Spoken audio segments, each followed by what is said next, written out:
স্বাধীনতার 53 বছর গেছে, আওয়ামী লীগ গেছে, বিএনপি গেছে, জাতীয় পার্টি গেছে, নতুন সরকারকে স্বাগত জানিয়েছি। ভাগ্যের কি কোনো পরিবর্তন হয়েছে? এরা সকলে গণতন্ত্র পুঁজিবাদ, সমাজতন্ত্র, জাতীয়তাবাদ, ধর্ম নিরপেক্ষতার মতন বহু মতবাদ দিয়ে রাষ্ট্র পরিচালনা করে। ঠিক না?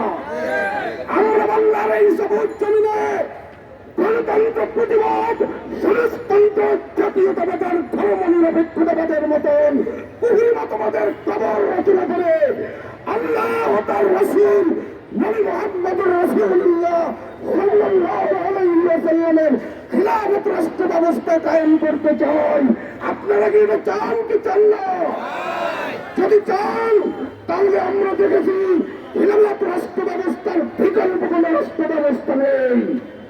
আমরা লক্ষ্য করেছি সংস্কার হয়েছে, সংবিধান সংস্কার হয়েছে, সেই সংবিধানে কুরআন সুন্নাহর কোনো কথা লেখা নেই।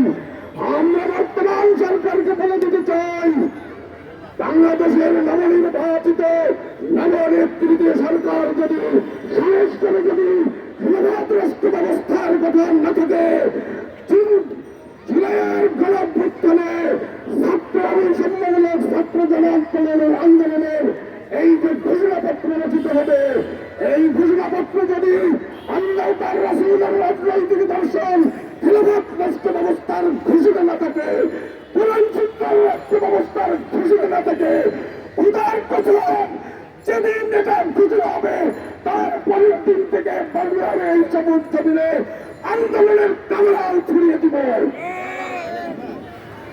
এই ঘোষণাপত্রে শাপলা চত্বরের শাহাদাতের স্বীকৃতি থাকতে হবে, এই শাপলা চত্বরে শাহাদাতের ছাত্র চত্বরের স্বীকৃতি থাকতে হবে। যদি এইগুলো না হয় তাহলে আমরা এই ঘোষণাপত্রের কাছে যাব না। প্রিয় ভাইরা, আপনারা দেখেছেন এই সরকার আলেম ওলামাদেরকে, আপনারা ছাত্র উপদেষ্টাদের দৃষ্টি আকর্ষণ করে বলবেন, আপনারা 3 জন এসেছেন মন্ত্রিত্বে, এদেশের ওলামায়ে কেরামরা জীবন দিয়েছে, প্রাণ দিয়েছে, মাদ্রাসার ছাত্ররা কোথায় তাদের অংশগ্রহণ? আমরা এদেশের ওলামায়ে কেরামের অংশগ্রহণ দেখতে চাই। চান কি চান না? আমরা বাংলার জমিনে কোরআন সুন্নাহর আইন চাই, খেলাফতের শাসন চাই, আল্লাহ তার রাসূলের রাজনৈতিক দর্শনের বাস্তবায়ন চাই। এর বাইরে কিছু পারি না। নতুন ঘোষণাপত্রে খেলাফতের ঘোষণা থাকতে হবে।